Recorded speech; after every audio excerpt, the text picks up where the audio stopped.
Sedikit. Itu kita panggil apa nama? Dalil ijmali. Jadi orang yang tak dapat hadir, tak dapat mengaji ni, dia tak ada peluang nak mengaji lah. Dia kena ada sekurang-kurang imani lah. Ya, imani, dia sujud sembah, dia tahu dah Allah tu wujud, dia tahu sujud sembah, dia tahu Allah sebagai Tuhan. Cukup dah. Dia punya iman tu dah sah. Nampak tak? Dan dia kira Tuhan itu sendiri yang menjadikan segala-gala, dia adalah wujud nafsiyah. Cukup.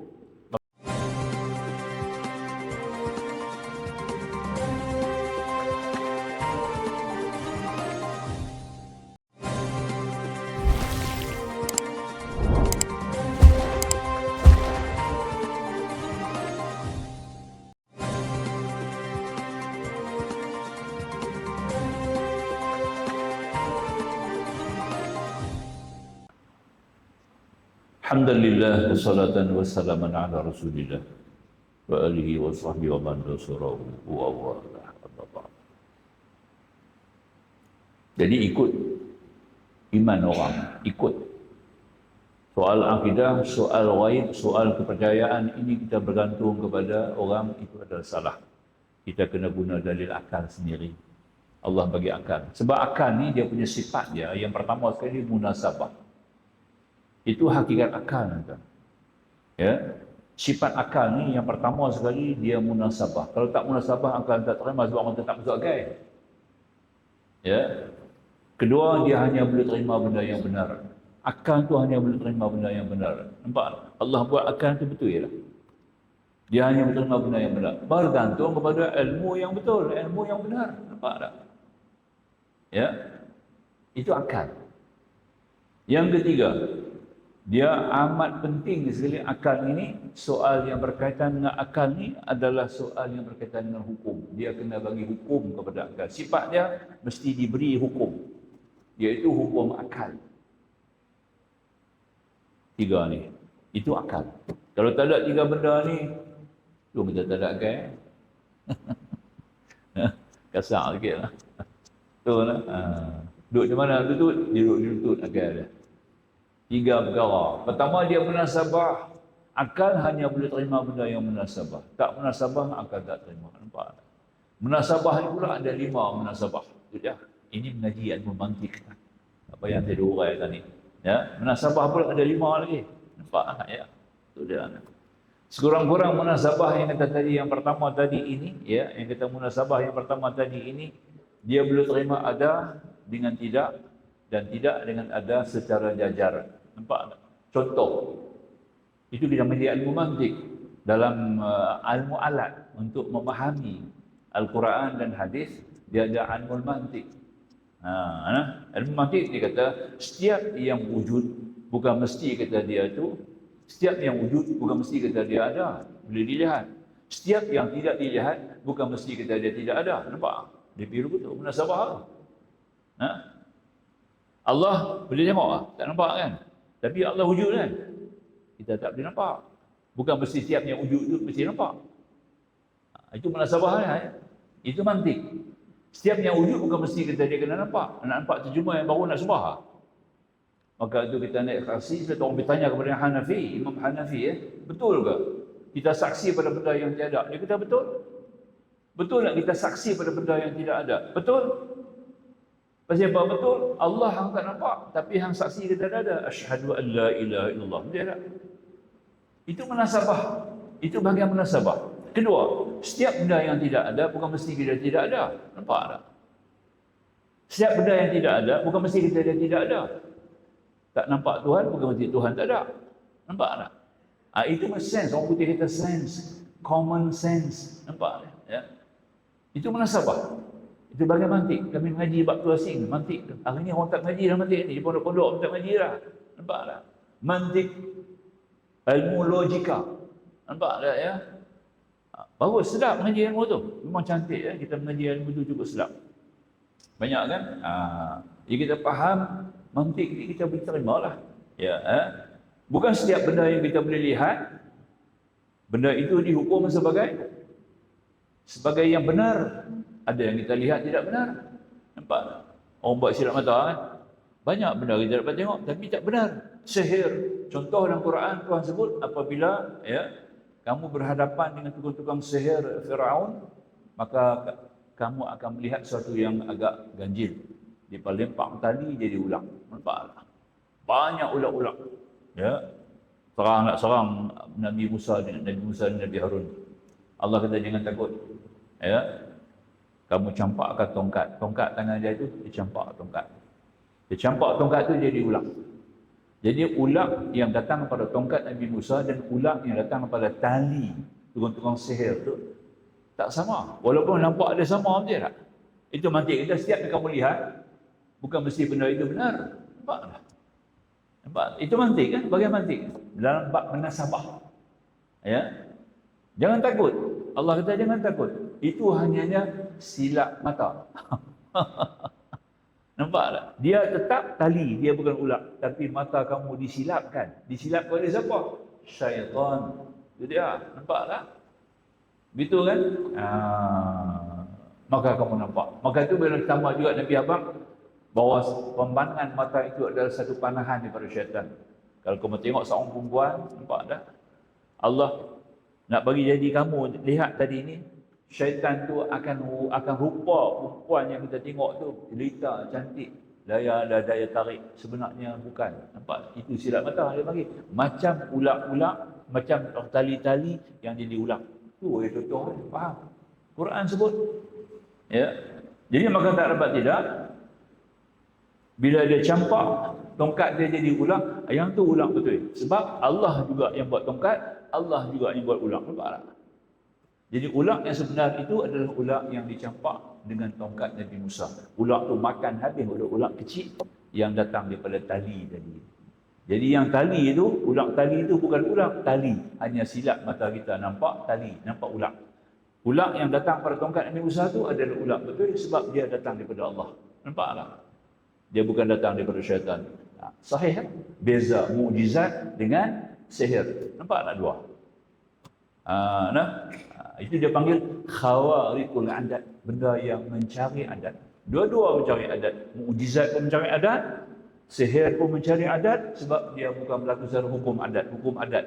Dia tak masuk hukum adat. Nampak tak? Itu dia. Jadi bila tak masuk hukum adat, benda yang akan tak boleh terima secara benar. Betul tak? Itu kita nak hukum ya. Baik, itu sedikit kita ambil tentang mantik lah. Sebab dia kita nak ikut orang ni, mengikut Syekh Ibrahim Al-Laqani dalam kitab Jawharatul Tauhid. Kitab dia kata apa? Ya. Iz kullu man khallada fi tauhid imanuhu lam yakhlu min tardid. Kerana setiap sesiapa yang bertaklid dalam tauhid, imannya tidak sunyi selamat daripada keraguan. Itu kita kena faham begitulah. Baik, kita masuk lagi muka surat 31 32. Dalil apakah menjadi kewajiban fardu ain ke atas setiap mukallaf mengetahui dalam perkara ini?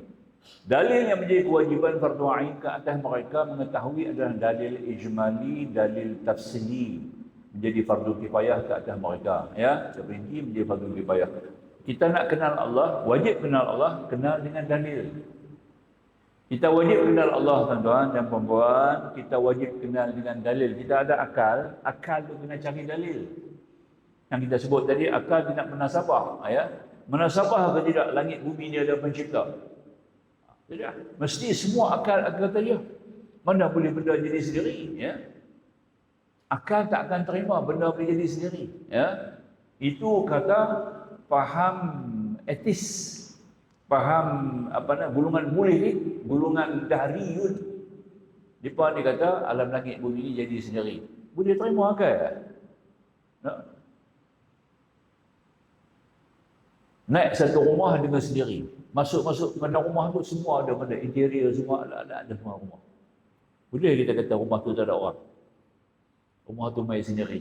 Akal mana pun tak akan kata begitu. Nampak tak? Tentu kita kata, pertama kita masuk rumah ada, mesti ada dia punya developer dia. Nampak tak? Kedua, barang-barang dalam rumah ni mesti ada yang hantar masuk ke situ. Kita tak akan kata susun dengan sendiri. Nampak tak? Ada jual rumah gitu. Beli rumah, masuk semua interior main sendiri. Tak payah cari orang, tak payah beli. Ada. Macam tongkat, macam tiang jin di masjid Mekah. Di Mekah dulu ada tiang jin. Tapi ingat tuan-tuan, hari ni generasi baru ni tak tahulah. Ya. Kalau kita pergi Mekah, orang yang pergi Mekah sebelum 1998. Sebelum 1998 boleh jumpa lah tiang jin ni. Lepas 98 tak ada jumpa lah. Tahun 98 masih ada tiang jin. Pintu nombor 35. Ya, nama pintu dia 35. Masuk pintu 35, tiang nombor 3. 1 2 3 tiang jin. Asal mula daripada kata tiang tu tak ada. Daripada buat tiang satu tiang dia tak pasang lagi. Tak ada nak pasang tiang tu, dia letak terlentang betul lah. Di atas bumi tanah tu. Malam tu dia tengok tiang tu dah ada macam tu. Besok pagi tiang tu dah ada siap. Siapa buat? Dia kata jin buat. Itu andaian kata jin buat. Nampak tak? No? Dah kat bawah satu gelang pula di kaki dia tiang tu. Jadi semua pakat masuk. Mai pula faham-faham khurafat, ya. Orang nak minta hajat apa pergi peluk tiang tu. Nak elok-elok buat haji, nak buat mabrur pergi jadi syirik, nampak? Berapa ramai orang jadi syirik. Tak gitu lah. Kerana pergi peluk tiang tu. Kalau orang perempuan peluk lagi tak elok nampak. Kalau lelaki peluk boleh kan. Orang perempuan peluk tiang tu kan. Allah punya huduh. Tak gitu lah. Sama juga tiang atas Jabal Rahmah. Jabal Rahmah Arafah kan? Arafah Jabal Rahmah kan? Atas itu ada tiang putih kan? Tiang putih itu sebagai tanda pertemuan Nabi Allah Adam dengan Tok Hawa, ya, sesudah mereka berpisah 400 tahun berpisah. Ya, turun-turun bumi 400 tahun tak jumpa apa. Nampak? Lepas 400 tahun baru Allah perintahkan mereka buat kerja haji. Maka dua-dua pun datanglah dengan bimbingan Jibril. Dia orang dapat sampai ke Arafah, di mana ada Bukit Rahmah tu panggil Bukit Rahmah. Jadi apa pun berpeluk-peluk lah suami isteri sudah lama tak jumpa. Tempat tu kerajaan Said Sharif Hussein sebelum Wahabi, sebelum Saudi, masa tu Hijaz, ya. Maka tiang tu dibina lah sebagai tanda. Jadi pakat pergi peluk lah tiang tu lah. Kononnya siapa yang tak menikah, pergi tengok tiang tu, diri depan tiang, diminta jodoh cepat. Jadi awal-awal dia jadi khurafat, nampak? Belum jadi mabrur lagi. Banyak orang tengok, belum tu, nampak? Elok-elok ukur di Arafah dapat haji, pergi peluk tiang tu tak dapat haji lah.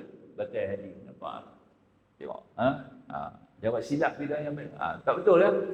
Tak ada kena mengena, tiang tu bukan turun daripada langit pun. Nampak ya? Ini di antara perkara yang kita highlightkan lah. Dalam kursus-kursus haji kita kena habaq lah. Ya? Yang jin tak ada, tiang tu kena habaq. Ya? Diri. Nampak ya? Orang nak nikah lagi satu pun diri depan tiang tu. Dapat lagi satu. Nampak? Kebetulan dapat suruh. Jawab kat orang. Nampak lah?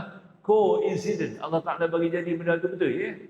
Dia bercerita kat orang kata, aku nombor 2 ni pergi peluk tiang tu, dia tak dapat. Kacau lah. Jangan buat kerja tu lah. Khurafat.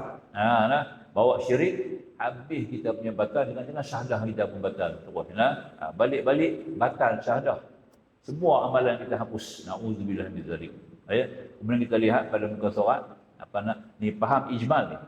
Macam mana dia kata dalil ijmali ni? Ringkas ya. Di bawah dia ada nota kaki. Dia bagi sikit. Dia kata dalil ijmali secara ringkas. Orang-orang yang tak berpeluang mengaji punya kita lah. Bukan semua orang mengaji ada peluang mengaji punya kita. Ada kitab ya. Dia duduk di belantara, duduk dalam hutan, duduk di padang pasir. Mana nak pergi mengaji bab ni? Ya. Mereka hanya beriman kepada Allah, beriman dengan hanya melihat langit dan bumi ni sebagai dalil. Ya, sebagai dalil. Orang Arab yang normat berpindah rendah. Orang Arab Badui berpindah rendah tadi ni. Mereka bukan ada masa nak buka kitab. Siapa nak ajar mereka? Jadi maka ditanya, macam mana hang kenal Allah? Hang kenal Allah ke? Hang duduk di padang pasir ni? Hang tak pergi mengaji? Dia kata, aku kenal. Mana dalil ni langit bumi ada taik unta, mesti ada unta. Dia kata, nampak? Dia tunjuk taik unta dulu. Dia ni taik unta ada ni, mesti ada unta. Mana boleh ada taik unta, tak ada. Maka tu aku beriman kepada Allah. Langit bumi ada masakan, tidak ada pencipta. Tengok dia biru betul. Ini panggil iman ijmali. Memadai dah boleh lah. Dah boleh sah dah iman dia. Nampak tak? Sebab dia gunakan. Dia pakai dalil akal. Dia tak pakai dalil nakal. Nakal ni Quran lah. Dia pakai dalil akal semata-mata dengan menjadikan langit bumi ini sebagai dalil. bahawa ada langit bumi ini, masakan tidak ada pencipta. Ada langit bumi pula berjalan dengan rapi dan teratur. Tentu yang penciptanya tadi ini maha berkuasa dan maha berilmu. Nampak? Kemudian berjalan sentiasa. Kita mati, dia tak mati. Kita mati, langit tak runtuh. Semua orang mati, langit tak runtuh. Ada juga sahnya maka diputus dengan akal. Yang mencipta jadi langit dan bumi tadi adalah maha hidup. Sebab tu kita mula ayat kursi. Allahu la ilaha illa wal hayy. Kita mula hidup dulu. Nampak? Hayyul baru qayyum. Qayyum dia buat sendiri. Dia tak pakai kontraktor. Dia tak pakai hardware. Nampak? Dia tak pakai syarikah. Dia tak pakai pembantu. Sebab semua datang kemudian. Dia yang ada dulu. Besi ke, batu ke, semua mari kemudian. Dia yang datang dulu. Dia yang ada dulu. Dia yang sedia ada dulu. Maka semuanya daripada dia. Dialah semata-mata yang menjadikan. Nampak tak? Tidak ada sampingan, tidak ada sokongan, tidak ada bantuan, tidak ada peralatan, tidak ada planning, ada perancangan, semuanya datang daripada dia sendiri. Itu artinya Al-Qayyum. Dia berdiri sendiri dalam ayat kursi itu. Allahu la ilaha illa huwal hayyul qayyum. Dia yang hidup lagi yang berdiri sendiri. Nampak satu ayat kursi itu tinggi, besar. Sayyidul ayah min ayatil Quran. Dia menjadikan tuan bagi segala ayat dan ayat dalam Al-Quranul Karim. Ya, boleh. Sambung dulu tu lah kita ambil faham. Baik. Sedikit. Itu kita panggil dalil ijmali. Jadi orang yang tak dapat hadir, tak dapat mengaji ni, dia tak ada peluang nak mengaji lah. Dia kena ada sekurang-kurang imani lah. Ya, imani, dia sujud sembah, dia tahu dah Allah tu wujud, dia tahu sujud sembah, dia tahu Allah sebagai Tuhan. Cukup dah. Dia punya iman sudah sah. Nampak tak? Dan dia kira Tuhan itu sendiri yang menjadikan segala-gala, dia adalah wujud nafsiyah. Cukup. Maka iman dia sudah diambil kira, sudah dipanggil sebagai orang yang beriman, dan dia apabila ditanya dalam muka nanti dalam kubur nanti dia jawab Allah itu betul dah. Ya, bagi orang yang kata depa kata yang tu tak betul. Siapa kata Tuhan ada? Depa kata yang ni tak boleh. Nampak tak? Maka tu dia akan tanya satu soalan lagi. Satu soalan yang muka nanti akan tanya, apa kata kamu terhadap seorang lelaki yang bernama Muhammad yang diutus kepada manusia? Apa kata kamu? Soalan kedua. Orang yang beriman nanti kata apa? Saya beriman dengan dia. Saya yakin beriman dia adalah Nabi, lagi Rasul, lagi hamba Allah. Nampak tak? Dan saya beriman dengan dia, saya taat dan patuh segala ajarannya, dan saya sentiasa berada di bawah sunnah baginda. Baru iman kita sah. Nampak tak? Ya. Depa kata Muhammad tu Nabi, dalam poster-poster, dalam banner tulis Maulid Nabi, malam cinta Rasul. Malam cinta Rasul, esok subuh tak main. Malam cinta Rasul, duduk atas pentas tu, punya ramai selawat Nabi kan. Tak itu kan. Saya pernah ada majlis tuan-tuan, majlis cinta Rasul ni saya pernah dibuat lah untuk bagi ceramah. Di satu masjid buatlah, besar ya. Saya pun join sekali, saya panggil bagi ceramah. Saya bagi ceramah Maulid sikit lah. Habis sebuah, dalam ceramah saya pesan apa? Nanti besok pagi, subuh masjid kita penuh. Pagi besok, subuh masjid kita penuh. Malam ni orang cinta Rasul. Antara sunnah Rasul yang terbesar, sembahyang jamaah subuh. Nabi cukup suka sembahyang jamaah subuh. Sayang kepada waktu subuh. Sehingga Allah turun ayat Quran kan. Qul a'udzu birabbil falaq. Katakan aku berlindung dengan cuaca subuh. Cuaca subuh itu cukup besar, berkat. Banyak pertolongan, banyak perlindungan. Maka aku nak subuh itu supaya aku dapat dia punya nikmat, keberkatan yang luar biasa. Okey. Saya pun buat qiyamul lail malam tu. Saya tak balik tau. Saya buat qiyamul lail malam tu. Bimbing qiyamul lail. Qiyamul lail dia nampak korang lah. Mula korang lah. Nampak tak? Cinta Rasul tadi macam nak runtuh betul-betul. Punya penuh sesak. Main qiyamul lail ada dua baris kan, dua sah kan. Mana api atas petah tadi semua tu mana api? Mana dulu? Orang tahu betul. Mana dulu? Bahasa tak ada kampung sana. Betul tak? Subuh besok lagi teruk. Satu baris. Tu imam tak main, betul tak? Apa ni? Kerana mereka tidak kenal Rasulullah. Orang-orang ni tak kenal Rasulullah, tuan-tuan. Mereka tidak kenal ya, hakikat syahadah, hakikat syahadah di atas risalah. Wa anna Muhammad Rasulullah. Dia tak tahu apa dia asyhadu yang dalam. Sebutan dia sebut yang kedua. Wa asyhadu anna, asyhadu yang kedua dia tak faham apa dia. Ha? Asyhadu tu dia 5 makna lah. Mengikut bahasa Arab lah. Bukan bahasa Melayu no? Kita kena faham 5 makna tu sendiri. Baru kita tahu asyhadu Nabi itu apa dia. Wa asyhadu anna Muhammad Rasulullah. Itu dah ada. Naik saksi kepada Rasulullah sebagai pembawa risalah. Dia adalah Rasul, pembawa risalah. Ya? Allah Ta'ala gandingkan nama dia dengan nama Allah. Maknanya kita cukup besar kan tuan? Tidak. Jadi tidak. Kalau doktor pakar kata kita ikut. Doktor pakar kata jangan makan ni, jangan makan ni, jangan makan ni. Patuh semua. Nampak tak? Pasti doktor pakar buat silap. Dia manusia. Dia pun ada buat silap juga. Allah dan Rasul. Allah tidak ada silap. Sadaqallahul azim. Rasul tidak ada silap. Sifat sadiq Rasulullah tu. Tapi Rasulullah tak mau ikut. Nampak tak? Rasulullah kata apa? Dia kata semua kalau orang kalau orang nampak, orang faham, orang reti apa yang ada pada waktu subuh, nampak tak? Hatta merangkak pun dia pergi sembahyang masjid. Nampak tak? Itu dia. Nabi kata kalau dia tahu apa ada dalam subuh tu. Hatta merangkak pun dia sampai. Itu dia. Makna kata begitu besar sembahyang subuh. Dan itu kekuatan Islam, tuan-tuan, ada dalam jamaah. Kekuatan jamaah ada dalam waktu subuh. Faham ya? Senang tak? Kita bercakap masalah apa pula.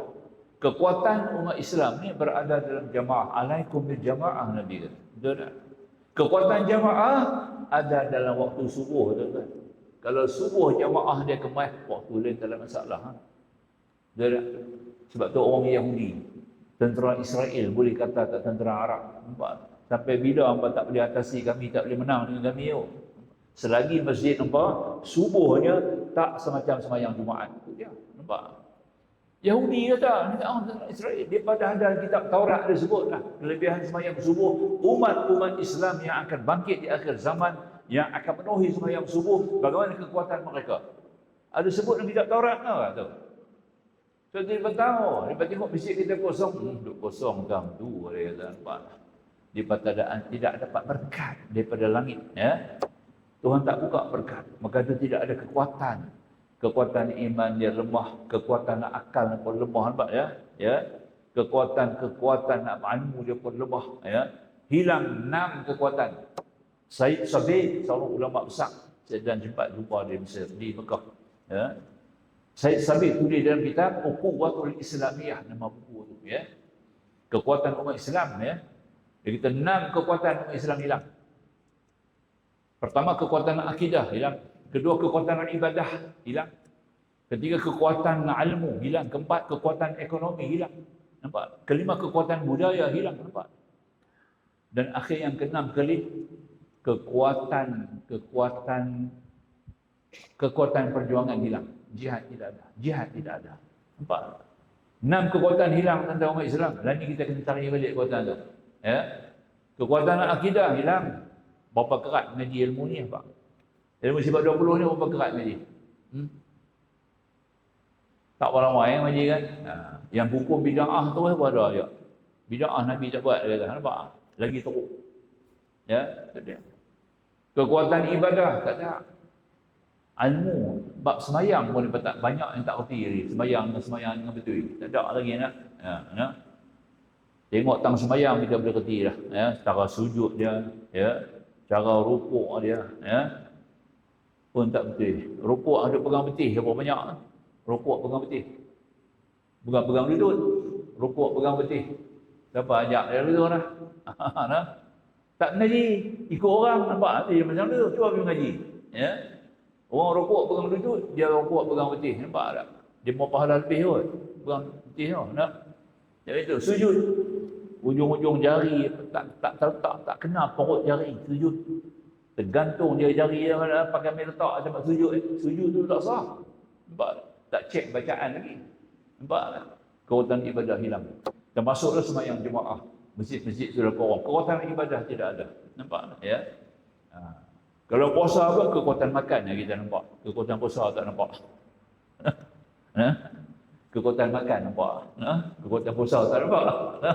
Na'udzubillah min dzalik. Ya. Ini dia. Kekuatan ilmu, Masya Allah. Ilmu fardu ain sampai tak tahu ilmu apa nak mengaji. Nampak tak? Sampai ada orang kata, saya tak mau mengaji dengan Ustaz Hasan. Ustaz Hasan tak mau. Pasal Ustaz Hasan duk mengajak bab sembahyang kan, dia kata. Bab akidah kan, nampak tak? Dia suruh cerita pasal politik tu. Apa jadi dalam parlimen, dia suruh cerita yang tu. Nampak? Dia nak dengar ilmu tu. Sampai hang tak reti ilmu apa hang kena mengaji. Nampak tak? Nah? Hari ini kita gagal dan kita tidak menempuh kejayaan. Ya, Tuhan sebut dalam surah Al-Mu'minun kan? Surah Al-Mu'minun. Iman yang berjaya, iman yang betul-betul berjaya. Tuhan sebut siapa karakter dalam Quran tersebut. Kita kena jadi orang tu yang Tuhan sebut dalam Quran tu.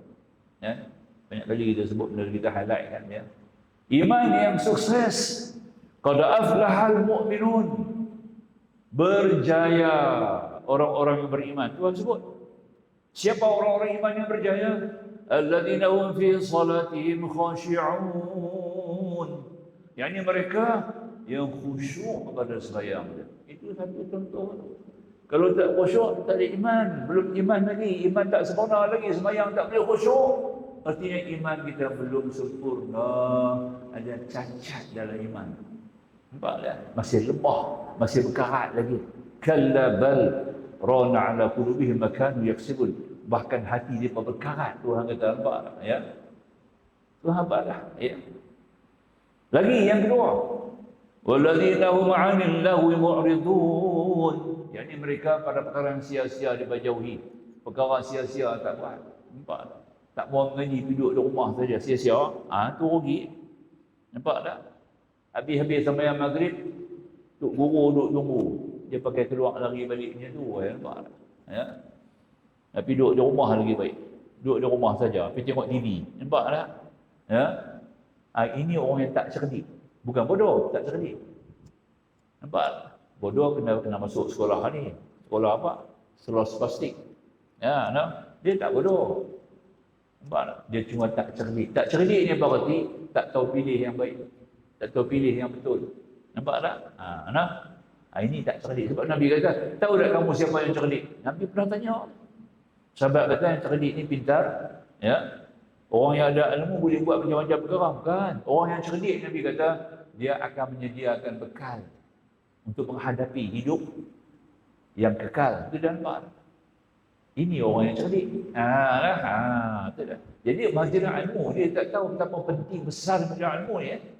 Majlis yang paling besar di muka bumi, tuan-tuan, yang paling mulia, yang paling tinggi ialah majlis ilmu. Nampak tak? Orang pergi buat kerja haji, singgah masjid Nabi. Ziarah Rasulullah. Dalam masjid Nabi ada satu tempat nama dia Rawdatul Jannah. Taman syurga. Orang pergi umrah banyak kan? Dia tanya, masuk taman syurga apa buat apa? Masuk Rawdah, dia kata orang semua masuk, aku masuk lah. Betul, orang semua masuk. Nampak tak? Iyalah, masuk taman syurga tu pasal apa? Sembahyang dalam taman Rawdatul Jannah tu untuk apa? Pasal apa? Kita semua ni kata bagus tempat tu, aku masuk. Dah masuk tak mau keluar pula. Nampak? Tak bagi peluang ke orang lain. Betul tak? Itu sebagai satu inspirasi. Taman syurga itu inspirasi kepada kita supaya kita balik nanti daripada Mekah, balik umrah, pergi cari majlis ilmu. Nampak tak? Taman syurga itu majlis ilmu, tuan-tuan. Majlis ilmu. Nampak tak? Sebab ketika Rasulullah masuk dalam masjid Nabi, ada dua kelompok. Satu kelompok sedang berzikir harakah la ilaha illallah, la ilaha illallah. Itu sebelah ni mimbar Nabi, tu rumah Nabi, ni mimbar Nabi, sebelah ni, belah kiri. Ya, dipadu satu harakah, dia sedang berzikir la ilaha illallah, la ilaha illallah. Hak sebelah kanan ni antara mimbar dengan rumah Nabi, satu harakah juga untuk bincang pasal ilmu. Siapa dia punya pakar rujuk? Muaz ibn Jabal. Umur baru 9 tahun. Dia jadi pakar rujuk. Terus Nabi kata, antara mimbar aku dengan rumah aku taman syurga. Nabi iktiraf. Mereka duduk bincang ilmu tu, taman syurga. Nampak tak? Maka itu Nabi kata, apabila kamu berjalan, kamu jumpa taman syurga, hendaklah kamu masuk. Sahabat tanya, ada lagi? Ya.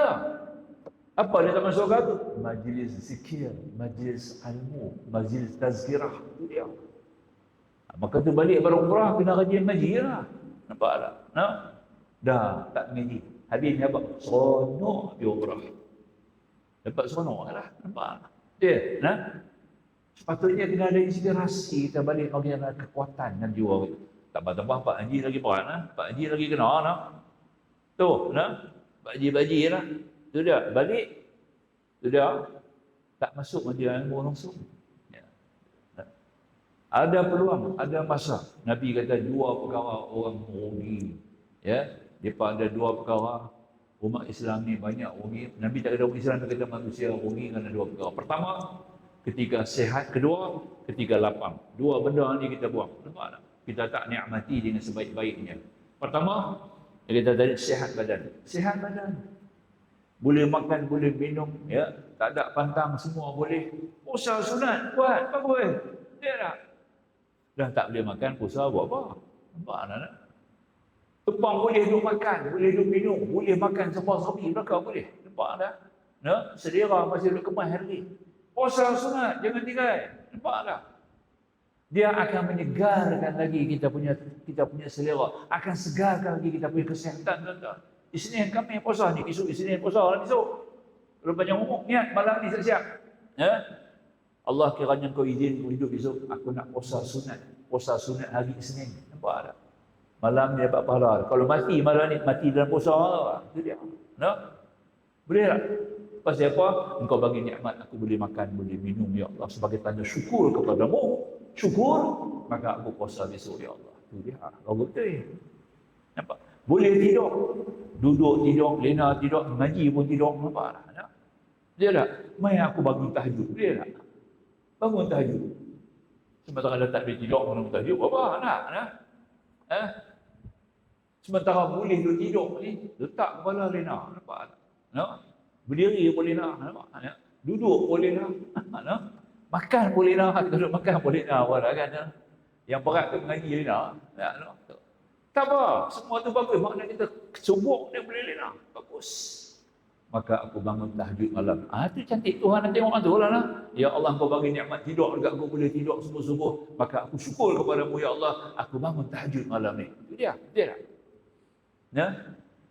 Dah bangun tahajud besok pagi, masjid kita penuh. Subuh penuh. Dah garanti lah. Nampak lah. Habis subuh, habis tahajud, masuk subuh lah. Dia mana? Penuh dalam masjid Abdul Rahman ni. Semua pakai bagi tahajud. Nampak tak? Ni tak bukan tahajud, cuma terkejut lah. Terkejut bagi kencing, terkejut masuk kencing. Tu nak buat apa lah? Jadi benar kan? Maka tu kita kena ambil faham lah ya. Itu di antara kita ambil faham. InsyaAllah sekat tu lah kot. Kita akan sambung pada kitab kita. Pada muka surat 33. Iaitu hukum dan pembahagiannya.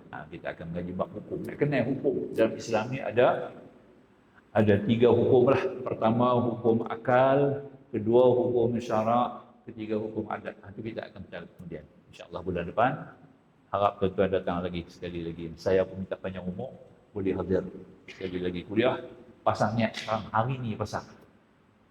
Bulan depan aku nak hadir lagi kuliah ni. Nampak dah? Pasti nak dengar lagi penjelasan lanjut. Hukum akal, hukum syarak, hukum adat. Apa ada 3 hukum? Kita kena faham. Akhirul kalam. Allah SWT alam. Bismillahirrahmanirrahim. Alhamdulillahirabbil alamin wassalatu wassalamu ala rasulina bil karim nabiyina Muhammad wa alihi wa sahbihi ajma'in. Subhanaka la ilma lana illa ma 'allamtana innaka antal alimul hakim. Rabbi shrah lana sudurana wa yassir lana umurana. Rabbana zidna 'ilma warzuqna fahma wa nawwir qulubana bi nuri hidayatik kama nawartal arda bi nuri syamsika abadan. Rabbana atina fid dunya hasanah wa fil akhirati hasanah wa qina adzaban nar walhamdulillahi alamin. Assalamualaikum warahmatullahi wabarakatuh.